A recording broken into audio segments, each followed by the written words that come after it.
But if the goal should be, so let's say if John is interviewing someone, the goal for John is to talk maybe 20% of the time, no more, Right? and just listen, and then if whatever Jay says about, let's say, why he believes in Yahweh or Jesus, just ask why do you believe that, and that's it. You don't John. I was hearing you say stuff like, "Oh, so at least you're not a young Earth creationist." Like, you don't say stuff like that because that raises defenses, right? You basically want to let the person do the talking and just, hey, but why do you believe this? And then they give an answer, and then say, well, if that was not true, would you still believe it? If the answer is yes, then that's not the real reason. So you move on to the next.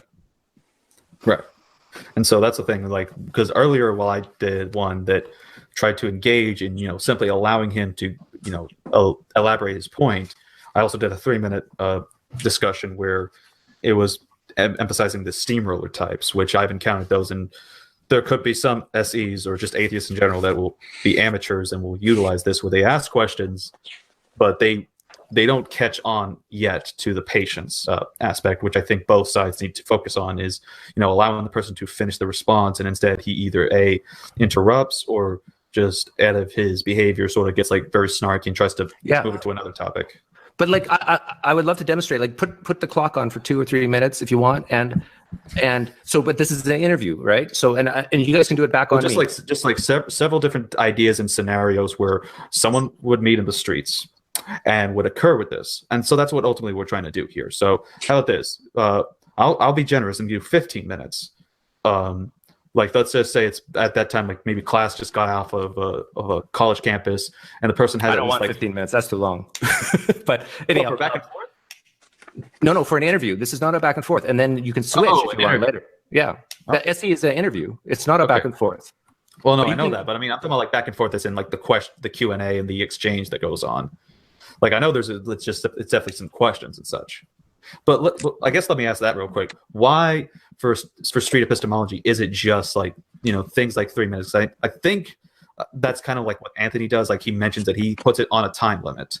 Yeah. Why is it reduced? It goes over a lot of the times, though. Yeah, it does go over. But that's a good question, RC. The reason for that is, is it really 5 minutes? But go ahead. Yeah, the reason for that is it is very tiresome to always just be asked questions. And so to avoid impatience, to avoid being on the hot seat, you put a time limit on, so the person knows that this will end soon. And because a lot of these questions delve deep and it takes some processing power. And so you don't want to just leave it open-ended. You want to kind of say, hey, there's an end in sight here. Hey, so I can, are you Jay? Yeah, yes. So if I was to come on the street, I heard John say something like, so are you a theist? No, you don't. You basically, would you like to talk about a deeply held belief you have today? And then you'll either say yes or no. And I'm going to assume it's yes. And then I'll ask, well, what would you like to talk about? And then you would say, Okay, cool. All right. So you want me to set the clock up? Sure. Is Doug gonna do it against me or you? I think for you at the moment, unless, or his choice. His choice. It's his buffet here. Doesn't matter. Whatever you want to do, Doug. Also, before we begin that, I have to shame Rob for I told you not to give the link out. Rob, you're in trouble. He knows he's in trouble, and bragging about the Google Drive is not going to get you out of the situation. Boy. Oh, I was just watching your videos, Rob. Oh, this is weird. Oh my goodness. Yeah, indeed. This is too weird. Okay, all right. I'm gonna fly over to Australia and just send a bunch of kangaroos at your place. Don't worry, I can box kangaroos. It's okay. Oh, there you go. I'm gonna get going here soon. Bye, JMD. John, I came on for you. Oh, did you want to ask me? I can do. No. I wanted you to listen to how I'm going to ask Jay questions, because you were just asking Jay questions, right? Yeah, I'll listen for 5 minutes or so. Yeah, that's all I need. 5 minutes. So right. Jay, what deeply held belief you want to talk about today? This is funny. Okay, because it is funny all the time. All right. Okay. I believe in God. Okay. And would you tell me why you believe in God?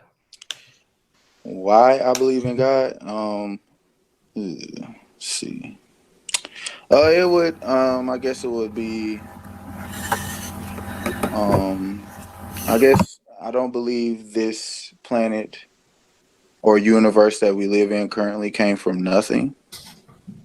So that's why I would believe in God. Okay, so you believe in God, and one of the reasons you believe in God is because you don't believe the universe came from nothing. See, I'm repeating what I'm hearing. If someday in the future we found out that the universe didn't come from nothing, hypothetically, if we found out that it has always existed, would your confidence in your belief in God go down? But that's not possible anymore, Doug. Wait, hold on. It's between him and Jay. Okay, ask the question. I'm sorry, I got distracted. You said one of the reasons you believe in God is because something can't come from nothing. If we found out someday in the future that the universe didn't come from nothing, but has always existed, for example, or some other explanation, whatever, it doesn't matter, would your confidence in God go down? I guess no, because it would depend on the situation that, or like evidence that someone presents to me. Okay. Can you give me another reason why you believe in God? I'll say maybe because of Jesus Christ, existence of Jesus Christ. Yeah. So if you became convinced someday that Jesus Christ did not exist, would your confidence in God go down? Yeah. It would. Okay. So is it what would you have to see to figure out whether or not Jesus existed or not? What would I have to? Okay, so you're asking me two questions. So you're saying, what would I have to see to believe in Jesus, or? Yeah. So. Okay. So you're saying you believe in God just because of the fact that Jesus existed. Is that correct? Oh, yes. Mm-hmm. Okay. And why do you believe in God because of Jesus existing? Okay. Because of the church. That's why. Yeah, Why? I received information on the church, and the history of the church points back to Jesus Christ's existence. I don't think that the church would exist without Jesus Christ. Okay, so the existence of the church is the reason that you believe that Jesus exists, and the reason why you believe God exists. Yeah. Okay, so if a Muslim says to me, Doug, the reason why I'm a Muslim is because of the existence of the Islam faith, that they have temples or whatever they call them. Would you say that's a good reason to believe in Allah? No. So if it's not a good reason for them to believe in Allah, why do you think it's a good reason for you to believe in God? Okay, well, because I know that the church, since I believe in Jesus and I believe in the church, I know that the church came before Islam. So, and it was well established before then, yeah.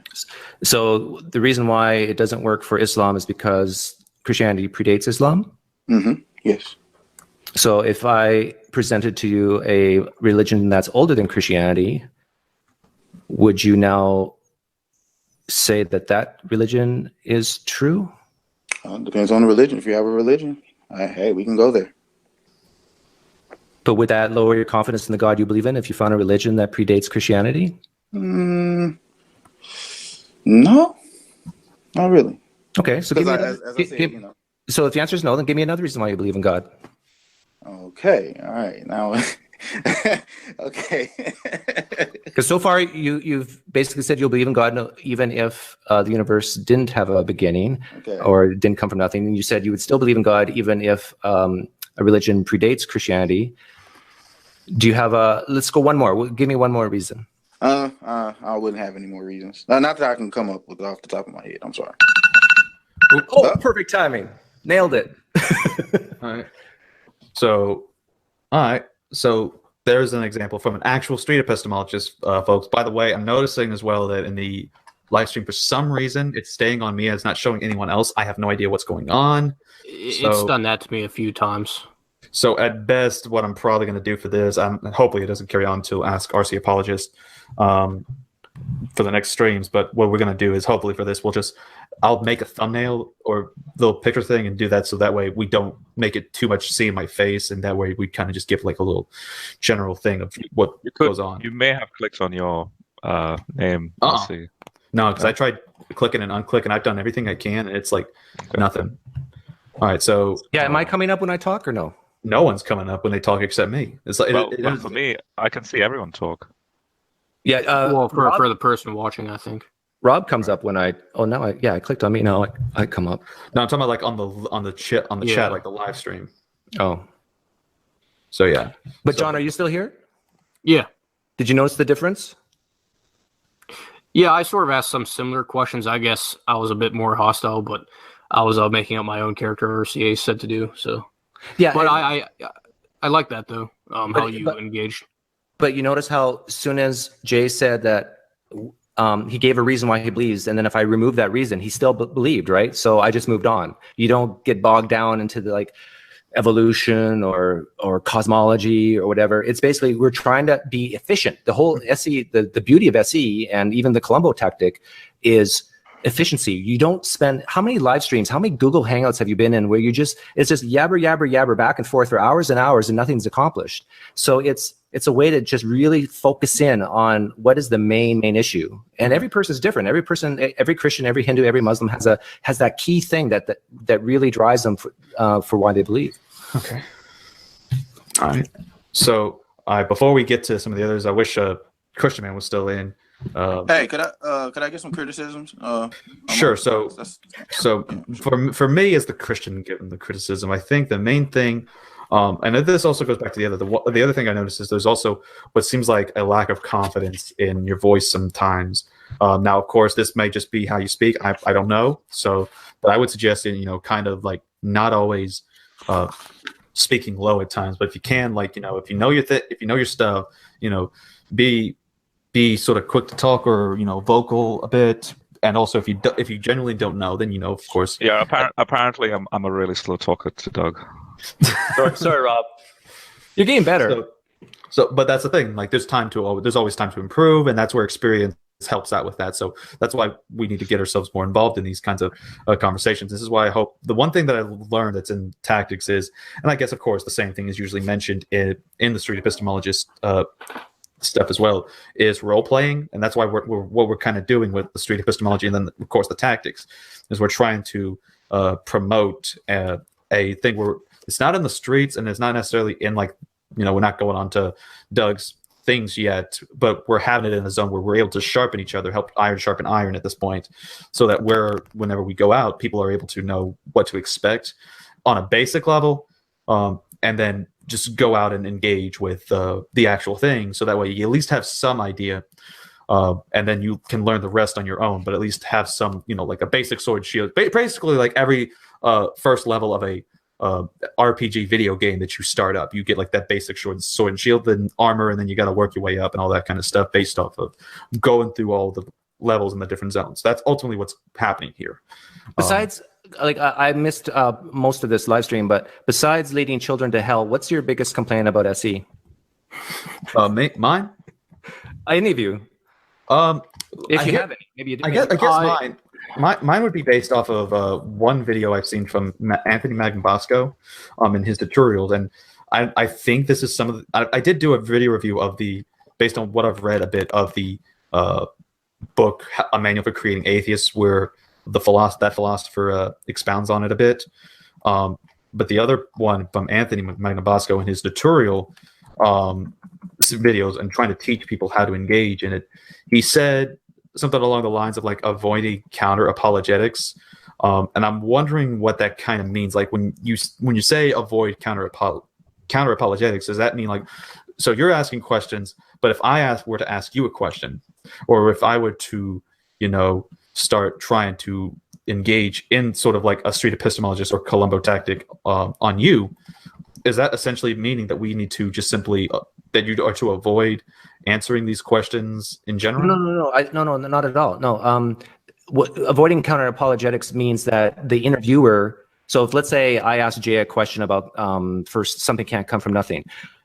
Counter apologetics would be me saying, well, wait a minute, such and such a theoretical physicist says, no, we didn't come from nothing, that the universe, because of quantum, time can go backwards and forwards. And so you don't go into the minutia of cosmology, because then you end up having a Google Hangout where you talk for 3 hours and nothing's accomplished. You get to the root of why someone believes. And so that's what Anthony means by not doing counter apologetics. Like, I was a Christian, a fundamentalist conservative Christian, probably way more conservative than all you guys. and especially Rob. I'm sure, Rob's not fundamentalist at all. I'm the crazy one, right? Yeah. And so for me, it's really hard because I have to use all my energy to not do what I know, and say things that I know and so forth. But let's really take the tough. cosmology one. I mean, where's the dividing line as far as how far you talk about that cosmological claim? Because Sean Carroll's statements have been refuted with BMO discoveries. That's See, Rob, exactly what you're talking about is what you don't do in SE, because especially in Jay's case, because Jay said that whether something comes from nothing or not, he still believes in God. So at that point, the whole issue is over. You move on. Because the goal of SE is to critically examine the reasons for holding a deeply held belief. And if someone says, well, whether this reason is true or false, I'm still going to believe it, I'm hearing static.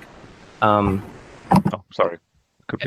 So whether something from nothing is true or not, I'm still going to believe in God, then that means that's not the real reason for the belief in God.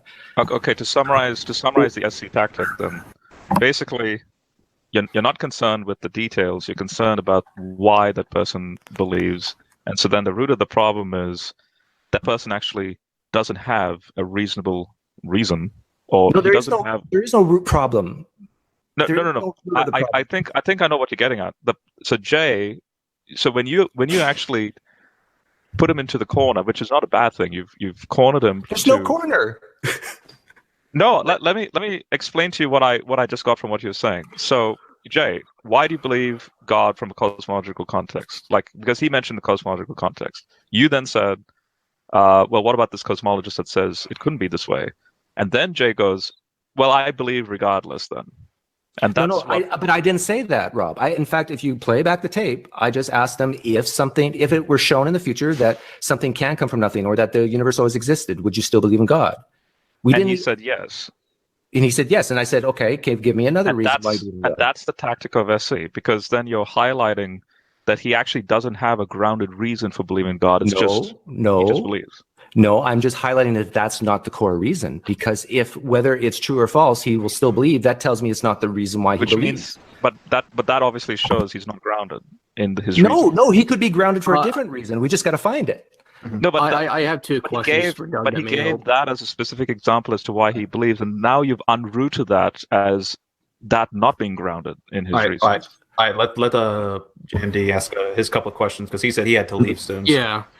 Hopefully Doug won't keep me up till 12:30. By the way, just to quickly summarize, I wasn't critiquing you, Doug, or the SE thing. What I'm trying to do is regurgitate or rephrase what that tactic is. And I actually, if you explain it that way, I think you're doing something that I like.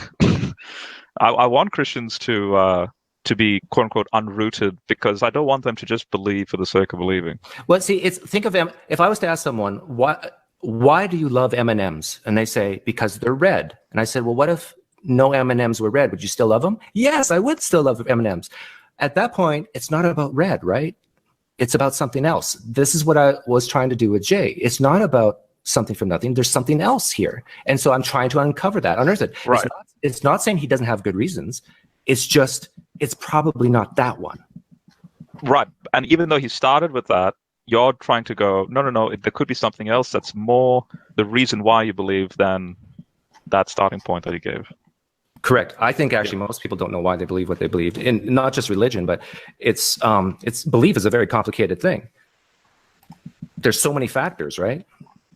So if that's the tactic, to be honest, guys, I'm talking to the Christians in the room. I don't have a problem with that. I think that's a good tactic. Okay, it's very efficient way to. Right. Yeah.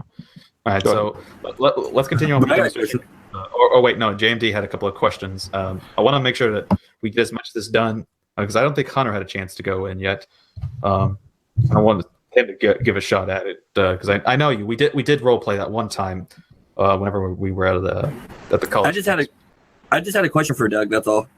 Well, I have two, and I have to get going. Let JMD ask his first, and then we'll get you to ask a question, because at least this also allows some insight into SE from an actual street epistemologist. Hunter, the answer to your question is yes, and John, yours is no. He has two, so yeah, it always halfway done. Yeah. So my first question is this. So what if one's reasons for believing is in the details? Would you then discuss the details, or do you not care about that? Yeah. So if Jay would have answered yes to the my belief in God would lower, or my confidence in God would lower if it was shown, let's say 5 years from now, that their universe always existed, and that was like 99% of theoretical physicists agree. Then we would go into the details at that point and ask, okay, which theoretical physicists would you reject? How would you choose? What exactly about that would you need to see? Then you go into the details. But if someone's confidence does not lower one bit, if you give the counterexample, then you move on, because otherwise you're just wasting time. Well, for me as a philosopher, yeah, I would apply these same questions, but it would just seems like when you get into the details, then no matter what, it doesn't seem like you can avoid the nitty gritty stuff if that's where you want to ask about their beliefs and so on, if you get what I'm saying. Right, but it's not that you don't get in the details, but you don't get into the details for something that it's not the real reason. Okay. Oh, okay. So basically a useless conversation. I would agree with that. That if and that's what most Google Hangouts are. They're useless conversations about, especially between atheists and theists, and what are different, one sect of Christianity versus another. They're talking about things that really don't matter to them. But and there's nothing wrong with that. But I guess it's just, at that point, don't call it useful dialogue if you're trying to understand the other person's position and so forth. It's just jabbering on both sides. Okay, so I thought you were saying that speaking about details in general is useless, and that's where I really disagree with. But I don't think you were saying that based on what you just said. That's a huge misconception. Because in one part of Peter's book, which I have not read, but I've heard that one part of Peter's book, he says, don't delve in the facts. But the issue is, don't delve into the facts of a reason if that's not the reason they believe. Because then you're just wasting time. Try to be as efficient as you can. Find the core reason why Doug doesn't believe in Jesus. What is it really? And if I say it's historical, I don't believe in the historical evidence. And then if you say, well, what if I showed you this, this, and this? Would you believe then? And if I still say no, then that's not the real reason Doug doesn't believe. Maybe he was hurt in church. So then you try to find out what's the real reason Doug just doesn't accept Jesus into his heart. You try to find that core. Otherwise, you're just wasting time. Mm-hmm. Okay, I agree with that then. Okay, so my other question has to deal with the hypotheticals. It seems like with many of them, seems like you're saying, if my position was correct, would you believe? And for one, I would ask, do you think we choose our beliefs? And if no, then what's the point of the question? Because it seems like a lot of your questions are hypotheticals like that, just saying, if the opposite proposition is true, then would you believe it? And it would seem like to me that if we're a slave to truth, meaning that, how should I phrase this? Meaning that we cannot not believe the truth, then what is the purpose of asking these hypotheticals? Can someone translate what John's asking me? I'm basically asking if you're asking like a hypothetical, if God did not exist, would you continue believing in him? It seems like many of your hypotheticals are like that. And with that in mind, it just seems useless as a conversation to me with some of your hypotheticals. Because you're asking, well, if your belief, if something about like how you ask if the universe was eternal and doesn't need a cause, and would you believe God is the cause behind the universe? It seems like, generally speaking, it just seems like a useless hypothetical. I think we should just ask, well, is the universe eternal based on what we know? I get the point of getting, well, would they believe independent of this? But if you're just asking these questions to get down to what they believe, then that's fine. But I think details are important. I think what he's asking is that let's just ignore all these discussions, including the SE tactic. What are the data points as of late? And can't we just stick with those data points instead of asking the hypotheticals? So meaning the data points as in what's the latest in scholarship, peer review, whether science, history, whatever. So if you're talking about cosmology and Big Bang, the fact is the lambda CDM model is the model. There is no way. There's 20 different parameters that would have to be refuted if that's to be rejected. Yeah, it seems like if all these were refuted, would you still believe in the Big Bang model? And To me, it seems like, well, if you're asking a rational person, the answer would be yes, and hypothetical would. Now, if you're asking that to find out if they're rational or not, then that's fine. But if you know you're talking to a rational person and you ask that hypothetical, but you already know the answer, it just seems pragmatically useless. It would seem like, for the conversation. Reed's in the live stream chat, and he said, we've heard answers. Reed does way more pure SE than me. I don't even call myself a purist, but he says that we've heard answers from people where it doesn't matter if their belief is true, and they'll admit that. They'll say, whether it's true or not, I'm going to believe this. Right. And I've noticed that in some of the videos that I've seen. That's why I think that, there are people like with many that, like apologetics wasn't as stressed as a big thing as it was back then, as it was just, I believe this because I just simply believe it, instead of going into doing the much research and such. But whenever, I've seen where, they're going to say the things they've heard in research, but then other people have found more research that sort of counteracts what they've had, then they go back into what you said. Like, they believe it even if they've got no reason to. And so that's ultimately the whole point of this video, is to try to demonstrate a way to deal with some of this stuff, and show that, of course, we have to do a lot more research into the thing. But Hunter's got a question, okay. And then I want to do two more things. One with Hunter and the whole thing, and you being the the person that's critiquing the street epistemologist. And then I want to us end the whole thing. Me and you, Doug, 1-on-1, 5 minutes. See how that goes, where an actual street epistemologist gets involved. I'm gonna get going, by the way. All right, we'll see you later, JMD. See you. All right. So Hunter, what's your question? Hey, Doug. Hi, Hunter. Long time. I was gonna ask, instead of doing hypotheticals, why not just deal with the data? Well, we don't know what data to deal with until we can figure out the reason for the belief.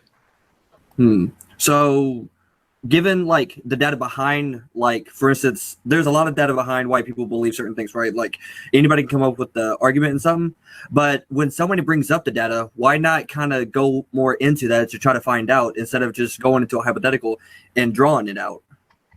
Like, for instance, it's a waste of time if that's not the real reason why they believe. Well, like, for instance, Jay brought up like the cause behind the universe, right? And like, if you can bring up an alternative, but there's no data to go to that side saying like it's something else, then why even bother if it's not even backed up by anything?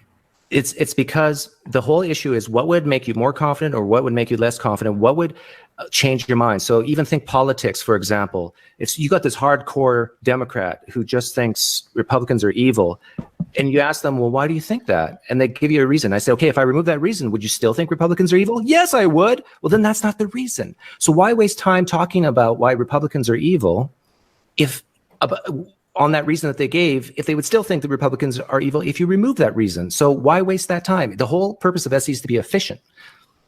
Yeah, my thing is, though, it's like, instead of like bringing in the hypotheticals where like you talking about, like, I'm talking about like the cause of the universe, right?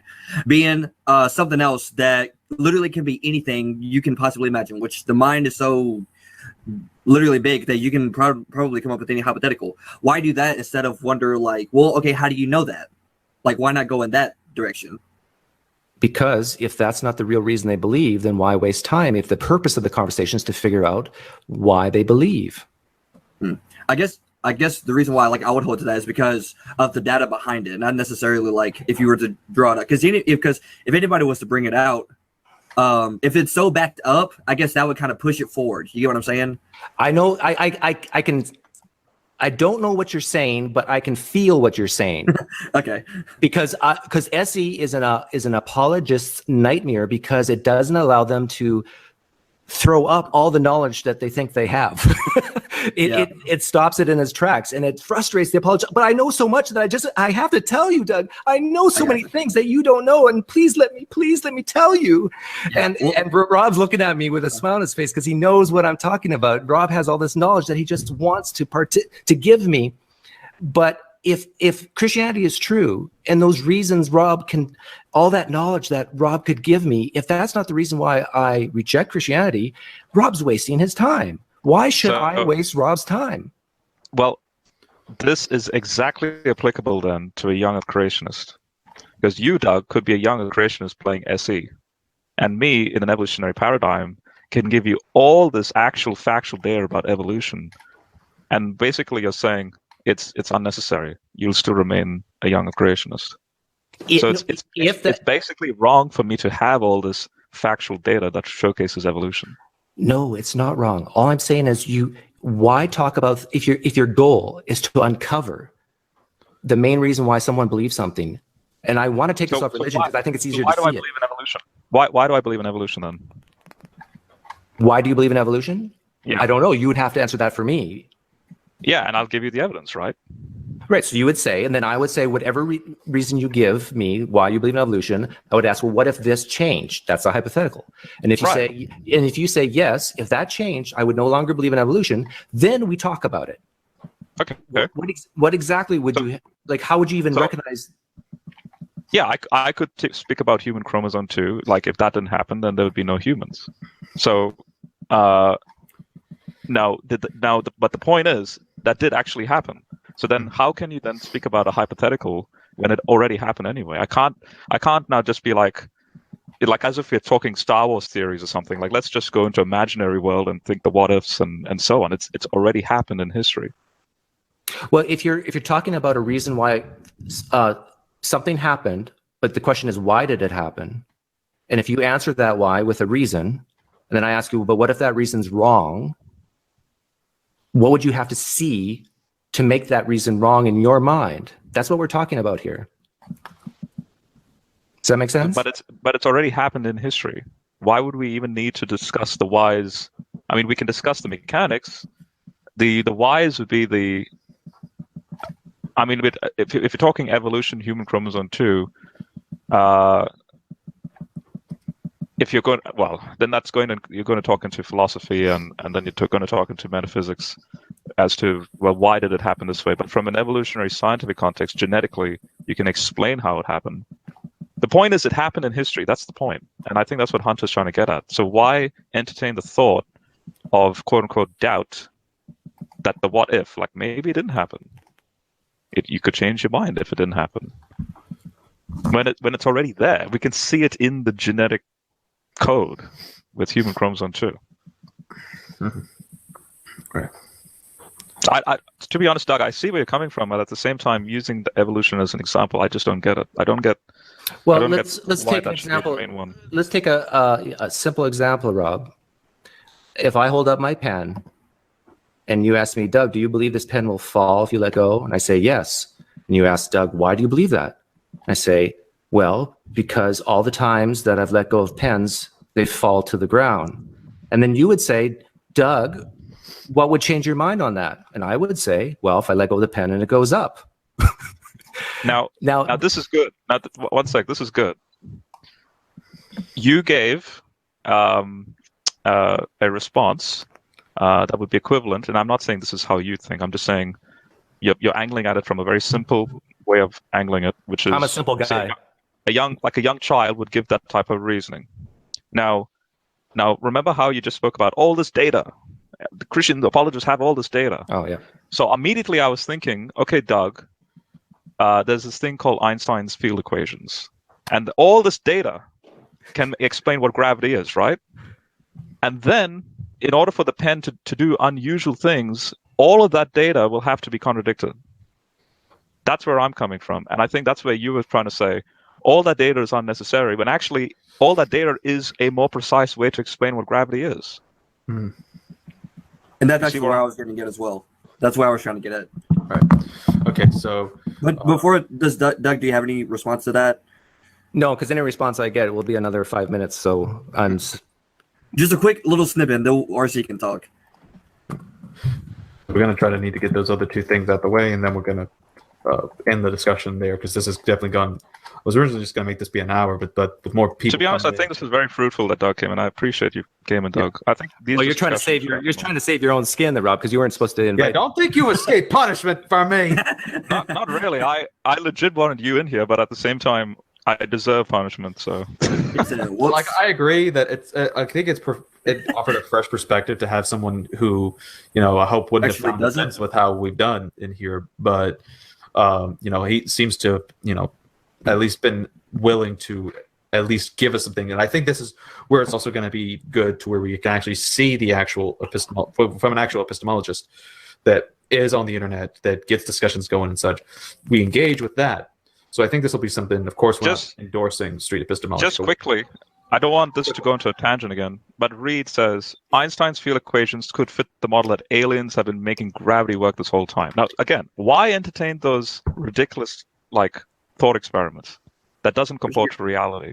We should have an after show and get Reed in then. Because then for aliens to do that, they'd have to be outside the universal system. Because, itself. And now you're including God in that. Because the Earth being spherical shaped at one time was a ridiculous hypothesis. Hey, that's why. hey, So you're actually entertaining the thought of a 5D brain alien system that the movie Interstellar. No, Rob. It's philosophy uses thought experiments. I think you recognize the value of thought experiments, correct? Yeah. Okay. Well, then we're done. Then we're done. Reality. Then we're done. all right. Reality. Real quick. Okay, Real quick, Jay. Real quick. Real quick. Man, but then I have Rob, one. Could you stay after the stream? I just need I want to ask some questions about a scripture, and then that's it. That's all I wanted to ask. If that's cool. You can ask me.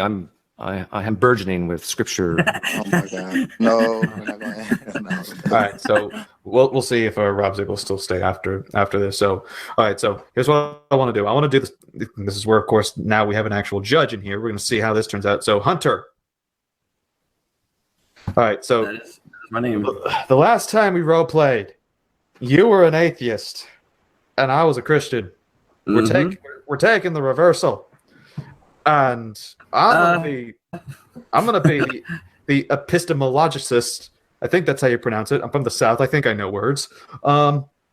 And you'll be the Christian. So What do I have to do it? I'm not in the because you're field training to do for it right this. now. You're going to be an apologist. Here's a suggestion. Why don't you take a belief that has nothing to do with religion? Like what? Doesn't matter. Like, let's say one of you thinks, I don't know, the San Francisco 49ers is the best football team, and you have a deeply held belief. It could be something as simple as like that, because I think there's so much baggage in religion, especially in a RC apologist hangout here.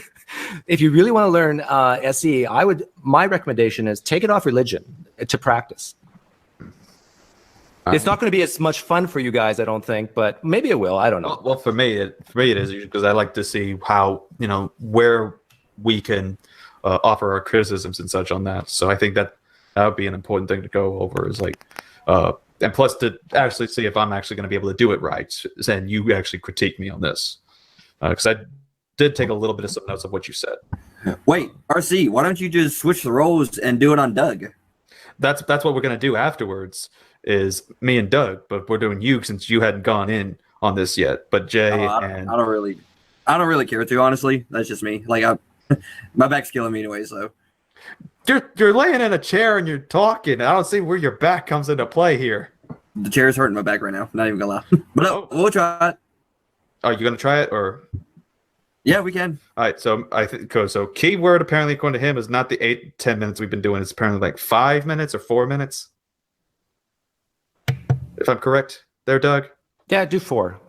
Okay, so 4 minutes just asking questions. Now, just to clarify, because we covered various topics as well, does it have to just be limited to God existence, or can it go to various other ideas and the beliefs? Anything, any deeply held belief. Okay. All right, so let me think of something real quick to ask you. Okay, I think I'll just go with the basic one, since you used to be a former atheist, so I'll guess there's reasons why you chose that, why you became a Christian, Hunter. All right, so let's try that. All right, starting now. Okay, so do you mind if I ask you a couple of questions? Sure. Also, nice day we're having, isn't it? Yep. I mean, all that rain that's going on, it's just beautiful to have a bunch of rain come on us. All right. Anyways, so with that being said, the rain that's been coming down, I mean, that comes from, you would believe that is ultimately from God, right? That he would bring it down. No, wrong. Stop right there. You made a mistake right there. Okay, let me pause for a second. What's the mistake there? The mistake there is you wait for your interlocutor to make the claim. You don't provide a claim for him. You don't even hint at one. Okay. You ask, would you like to answer some questions about a deeply held belief you have? Okay. And he'll say either yes or no. And then when he says yes, you say, well, which one? You don't say, oh, Which one? you think there's a God up there, don't you? You don't start like that. All right. So then, how would I do it then? If you ask a deep belief like I just did, then what? What? Okay. So let's assume. That's what I'm saying. RC and Doug should just switch the roles. All right. You know what? Fine. There we go. Let's just do that then. Okay, so you want me to be the Christian and you're the atheist asking SE type questions? Well, I was thinking like you be the epistemologist and I be the Christian, so that way I could at least learn at this point. Because I think after that, I'm probably not gonna. You're gonna have to stop me and interrupt me multiple times at this point. So I'll be just read Cordial Curiosity's channel. Watch how he does it. That's what I'm going to do. Is like that's what I've been trying to start doing lately. Is to find the different channels and such. And even went to the Street Epistemology website, which apparently has like locations of where tons of epistemologists are in like several areas. Like has them marked in places. Like there's apparently a ton of them in Dallas. So yeah, so I'm definitely going to start doing a lot of looking into it. Besides just simply the book that I have, A Manual for Creating Atheists. So. Okay, so let's get this over with. So 4 minutes on the clock. Deeply held. Would you like to discuss the deeply held belief you have? All right. Sure. Why not? Which deeply held belief? Well, I mean, there's plenty to choose from. I mean, I'm not too picky. Well, yeah. Choose one. It's up to you. Okay. So, well, why would you want to ask me this? By the way, just out of curiosity. I'm curious to know. My goal here is to critically examine the reasons for people that they have in holding deeply held beliefs. Now, you don't have to do it if you don't want to. That's fine. Okay. All right. So I guess one thing for me would be, good question. So like of all the different topics that we could go over for this, why not? Do you want to talk about a deeply held belief you have? I mean, yeah, sure. But it's just a different. It's just what would we talk about? That's why I'm not too picky on the topic for it. Okay, so at this point, I would say, well, thank you for your time and have a good day. And you know why I would say that? Why's that? Because I can tell you don't want to answer questions about a deeply held belief you have. Well, it's not necessarily that, though. Yeah. Well, then, what deeply held belief would you like to talk about, RC? Well, that's the thing. Which one? There's God, Jesus' existence, determinism. There's like several topics that are my favorite. Bible translations, the historical reliability of the Bible. There's like several things, all of which are things I enjoy talking about and having discussions of that I hold as my beliefs. Have a good day. All right. So that's one. So RC, if your goal is to have a tactic how to deal with SEers, you're perfectly right. Just avoid them. That's the way to do it. Just say I don't want to talk about deeply held belief. You're right on. That's exactly what you should do. Just walk away. Well, that's the thing. I wasn't trying to walk away at that point. I intentionally was willing to have a discussion, but I wanted as well to be something that the other person. The 4 people listening to you right now, and any Christians listening to the live stream can hear as clear as a bell what I just heard. Okay. You were running. Especially in this situation where we know there's 4 minutes on the clock. Mm-hmm. You're just running out the clock. Hunter, Rob, Jay, you agree with me that that's what was happening? Can you repeat that? Okay, never mind. So the thing is, RC, with the goal. Okay, now I get it. I get what you're doing, RC, and I get what Doug is saying. Doug has a goal to get you to talk about a deeply held belief that you have. Mm-hmm.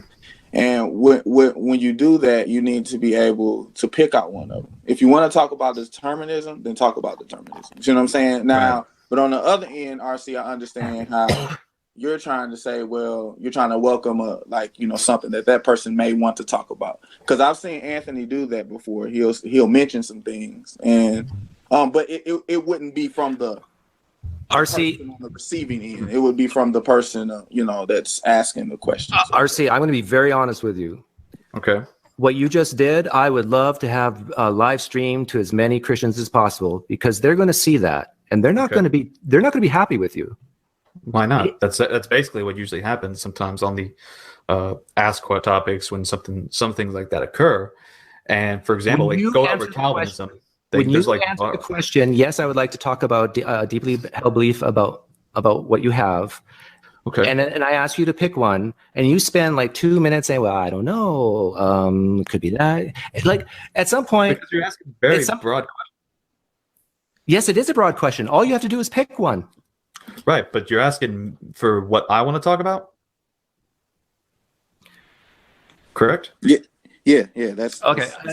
that's it. I'm sorry, RC, but it's time to go. All right, well, I mean, that's the thing. It's like you asked me the question. I was trying to give you the answer that there's like multiple things that I would want to talk about. I think Rob, Hunter, and Jay know exactly what I'm talking about, exactly what I'm saying, and are agreeing with me, but I'm not sure if they have the courage to admit it. Okay, summarize exactly what you think I am accepting, just to clarify. That RC was just avoiding the question altogether after admitting that he would be willing to talk about it. Mhm. And it's like what do they call it in politics? It's like a filibuster. It's like basically, here's a tactic to deal with SCers. Stall, dodge, refuse to even get it going. Now, I don't mind his first question back at me, like, what's the purpose of this? But after he's heard the purpose of the conversation, he can either agree to do it or not. And instead of just spending like 2 minutes hee-hawing about what I should pick, just admit I don't want to talk about it and shake hands and wave goodbye. That's it. There's no hard feelings. Mm-hmm. But at the same time, it's like you're coming and literally asking if I want to talk about a certain belief. And when I asked, like, what do you mean? Like just anything. And I RC, do you watch sports? Not often. I mean, I'm not a sports guy. What's your favorite sport, Hunter? I like football. Who's your favorite team? No judgment, right? Right. College-wise, it's definitely Roll Tide, Alabama. Okay, why is that your favorite team? Ever since, well, first of all, I actually visited in Alabama, became a part of their football camp and everything, or not became part of their football camp. I just got really interested in their football camps. I did football, got really involved in it, and just over the time period, football, Alabama, it was just all around. Just a good team, and actually made a lot of difference with me when it came to. So if Alabama became a bad team, performance-wise, would it stop being your favorite team? No. Okay. So what about Alabama makes it your favorite team? Coaches, the team efforts, the fans. If Alabama changed their coaches and put new coaches in, would Alabama still be your favorite team? Yeah. I see what you're going at. Yeah. See, RC, how simple it is. I get it. It's more like tradition. Let me put it like that. Okay. Once you choose a team, you can't leave it. So let's say tradition was the real reason. Then we would explore that. Yeah. See, Right. And so it's like, That's actually a more accurate asking of a specific narrowing down of it, of what's your favorite football team, because there can only be one at that point.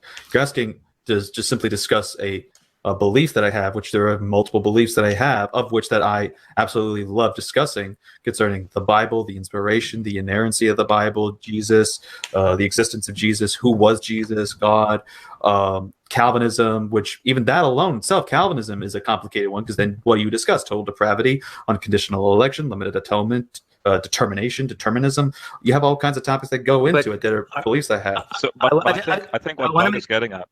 I think what Doug is getting at is hardcore fanboyism, regardless of the data. So, for example, but Rob, yeah, you notice every question I asked Hunter, and that short was took 60 seconds. Every question I asked him was a hypothetical. Mm-hmm.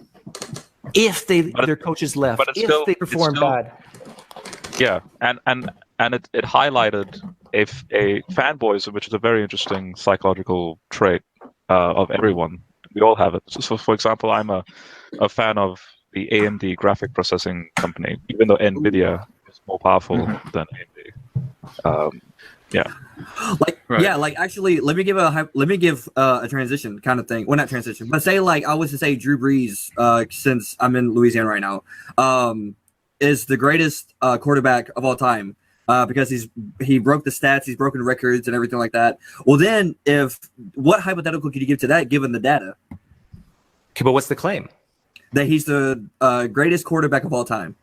Okay, so then we would say, well, what if someone defined greatest by a metric that he wasn't good at? Would you still think he's the greatest? You would have to first give me the metric in which you would have to give that to me. Okay, so then I would ask you, what metrics do you define great?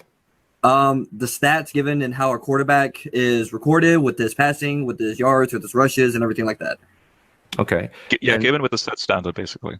And so then I would ask, if I found you a quarterback, that was better than Drew Brees in all those stats, would you then change your mind that Drew Brees is the best quarterback, the greatest? Yes, I would change my mind. Boom.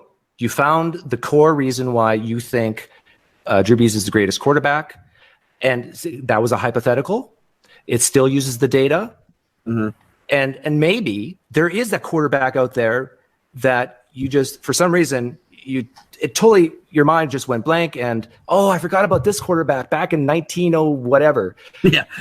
So we can be wrong. We're humans. We're fallible. And so that's the point of SE, is to narrow in. Yeah.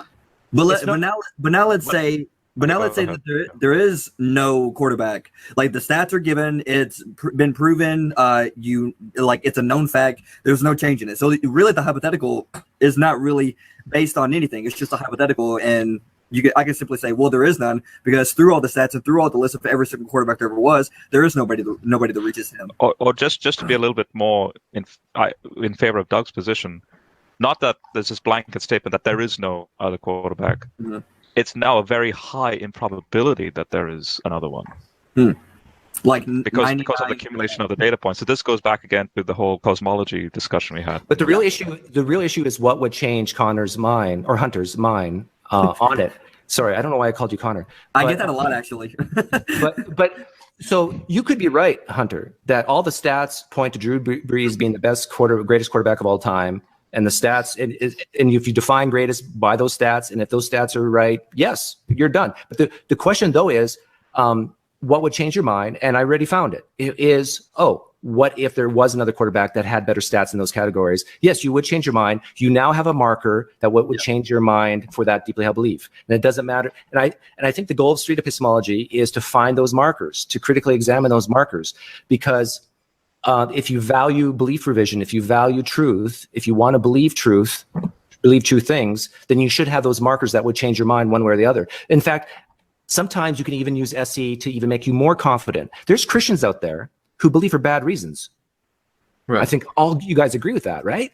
Yeah, I agree. And so what if I, as an SEer, can help Christians to believe for better reasons? Well, I believe because I had a warm, fuzzy feeling during a Christian rock concert. Wouldn't you want a guy like me to SC that Christian to show them that that's not a good reason? For example, I convinced Wayne and Hunter and all those guys to believe Young Creationism. Christians do that, more, I guess, academic Christians. Actually, and there's another way of putting it. It's called playing devil's advocate. That's also one. Yeah, right. But I really need to go, guys. So just real quick, though, just to clarify, so when you come up and ask, do you honestly expect that some people, because I know people, especially my folks and stuff, that will want to answer their questions and such, but will say that don't stop beating around the bush, be specific. What do you mean? Which belief? Or because you're just simply asking for a generic thing, when some people like me could have multiple things that we are just as equally discussing. What you did to me, I have watched a lot of Magna Bosco videos. I've watched almost all of Reed's. I've never seen that done. I've never seen someone say, yes, I would love to talk about a deeply held belief I have and the reasons for it. And then when you ask which one, they are paralyzed and they can't give an answer. I've never seen that happen. Okay. You're the first person I've seen that happen to. And I think I know why. And I think why? I think because you are trying to find a way to combat, to push back against the SE, to have a tactic again. Well, the name of your video is Tactics for Dealing with It. Why do you need to deal with it? What's there to deal with? Simple, because the one intention that usually comes about it is that it causes a lot of people to have doubts about their faith and such, the things that they don't have answers to in some of the basic stuff. So that's why we went over the word tactics. Doubt bad? Not necessarily. The issue about the tactics is utilized as the tactics as in from Greg Kokel's book. So that's why we went over some of the stuff that it's basically tactics, like the Columbo tactic and all that is the solution to some of these things, as well as the other part that is mentioned in tactics is that when someone does what is, basically like the Columbo tactic in street epistemology, don't be afraid to give an answer and such, and is also trying to encourage and promote and sharpen iron sharpening iron of when these certain situations happen. And so that's why we're trying to engage in these kinds of things, and that you coming on here would help out that bit more. But also at the same time, I noticed that when we're starting off that, you just asked a vague question, and while you say that, Anthony and all them others, they've never come across that. That's the thing. That's not a survey of every single individual in America, let alone even let's go to Europe, because I know there's, based on the map I saw, there's street epistemologists in Europe. There could be people over there that are the kind that I just described earlier that will ask for you to be a bit more specific, or what do you want to talk about, because they honestly don't care what topic, but they will be more than willing, as long as you, of course, you also have like your own preference. You have those kinds of people. And if you're saying that, okay, bye, I'm not going to do what you said, that you think I'm trying to run the timer down, because face it, not much people will know about the timer if you don't mention it. That people are just wanting to be curious. But I could say that for you to just simply say that you're okay, I'm done, or never mind, that could be a sign that, okay, you don't want to deal with a certain specific topic or something. And I think that would sort of be disingenuous for me to just assume that there's sort of a cowardice or disingenuousness on your part. That would be disingenuous of me to assume that of you. Real quick. So RC, are you expecting like more like of a conversational form, or are you? Yeah, I would expect like that. I hope that. Based on what I read from street epistemology, I think that's what the whole purpose was: to engage in conversation versus debate. Okay, yeah, I've seen that form too, but I think the goal is to do an interview. Mm-hmm. So if you think about it that way, when you're in an interview, right? You're in a job interview. You wouldn't ask any questions like to see if, you would ask maybe at the end a couple. Gotta go, guys. All right, see you later.